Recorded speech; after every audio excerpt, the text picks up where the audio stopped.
5 seconds. Start.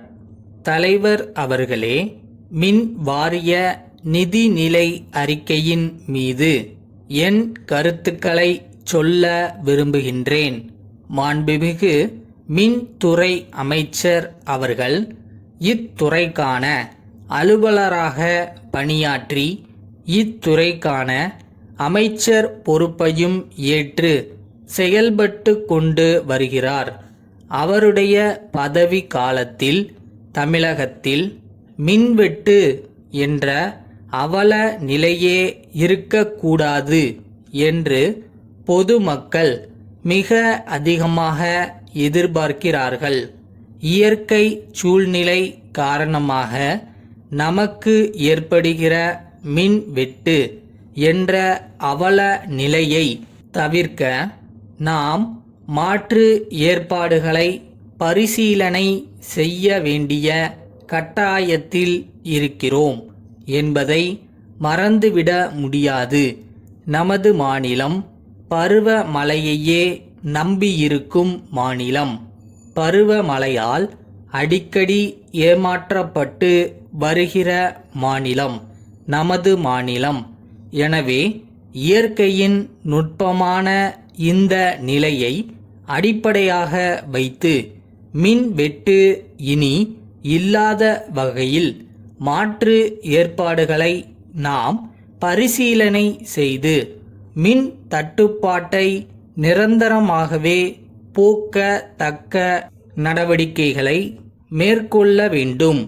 இதற்கான மாற்று ஏற்பாடுகளை குறித்து பல்வேறு கருத்துக்கள் சொல்லப்பட்டு வருகின்றன.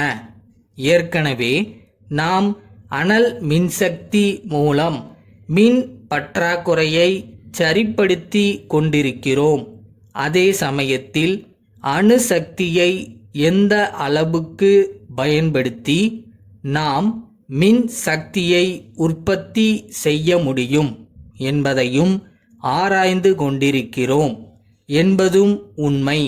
அதுபோல் சூரிய வெப்பத்தையும் மற்றும் கடல் அலையையும் பயன்படுத்தி அதிலிருந்து ஆக்க சக்தியை உருவாக்கி அவற்றின் மூலமாகவும் எவ்வாறு இந்த நாட்டு மக்களுக்கு நாம் பயன் கிட்ட செய்ய முடியும் என்பதையும் உடனடியாக ஆராய்ந்து நடவடிக்கை மேற்கொள்ள வேண்டும் என்பதை அரசின் கவனத்திற்கு கொண்டு வர விரும்புகிறேன். அடுத்து, கிராமங்களில் உள்ள தெரு விளக்குகள் இப்போதும் சரியாக எரிவது இல்லை. இப்படிப்பட்ட புகார் ஏற்கனவே இருந்துதான் ஊராட்சி ஒன்றியங்களின் பொறுப்பிலிருந்து தெரு விளக்குகளை பராமரிக்கும் பொறுப்பை மின் வாரியமே ஏற்றுக்கொண்டது. ஆனால் இப்போதும் இக்குறைபாடு பல இடங்களிலும் இருந்து கொண்டுதான் இருக்கிறது.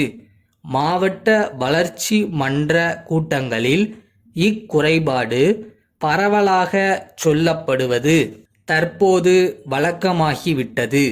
இந்த நிலைக்கு மின் வாரியம் ஆளாகக்கூடாது என்பதுதான் என்னுடைய கருத்தாகும். அடுத்து, குடிசைகளுக்கு ஒரு விளக்கு திட்டம் என்பது இந்த அரசின் சிறந்த ஒரு திட்டமாகும். இத்திட்டத்தின் மூலமாக ஏழை எளிய மக்களுக்கு மின் வசதியை உருவாக்கி தரும் நிலை ஏற்பட்டு இருக்கிறது.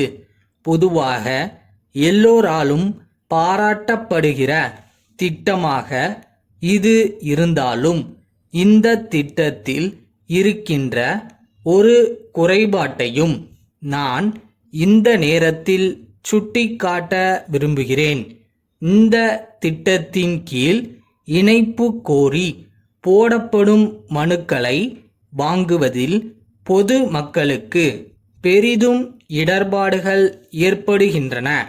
இதற்கான விண்ணப்ப மனுக்கள் பல்வேறு விலைகளில் தனியார்களால் விற்கப்படுகின்றன. மின்சார வாரியமே இந்த மனுக்களை அச்சடித்து குறைந்த விலையில் மின்சாரத்துறையின் மூலமாகவே விற்பனை செய்வது நல்லது. சென்னை கேசவன் கூட்டமைப்பிலிருந்து காஞ்சிபுரம் வருண் கூட்டமைப்பிற்கு எழுதும் கடிதம்.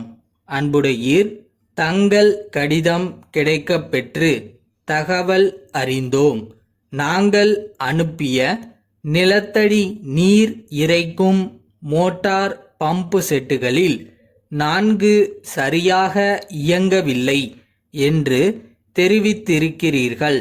நாங்கள் அவை எல்லாவற்றையும் அனுப்பும் முன்பு இயந்திர வல்லுநர்களைக் கொண்டு பரிசோதனை செய்து சரிபார்த்துத்தான் அனுப்பினோம். இதுதான் எங்கள் வழக்கம். எனினும் கோளாறுகள் இருப்பதாக சொல்லியிருப்பதால் எங்கள் இயந்திர வல்லுநரை உடனே அனுப்பி ஆய்வு செய்ய சொல்கிறோம். கோளாறுகள் இருந்தால் அவற்றை பழுது பார்த்து அவர் ஆவன செய்வார்.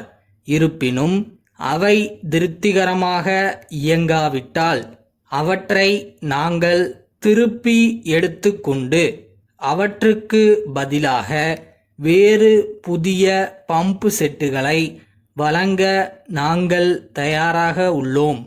எங்களிடம் இப்போது சுகுணா பம்பு செட்டுகள் விற்பனைக்கு உள்ளன. தேவைப்படும் போது நீங்கள் விரும்பினால் அவற்றை பெற்றுக்கொள்ளலாம்.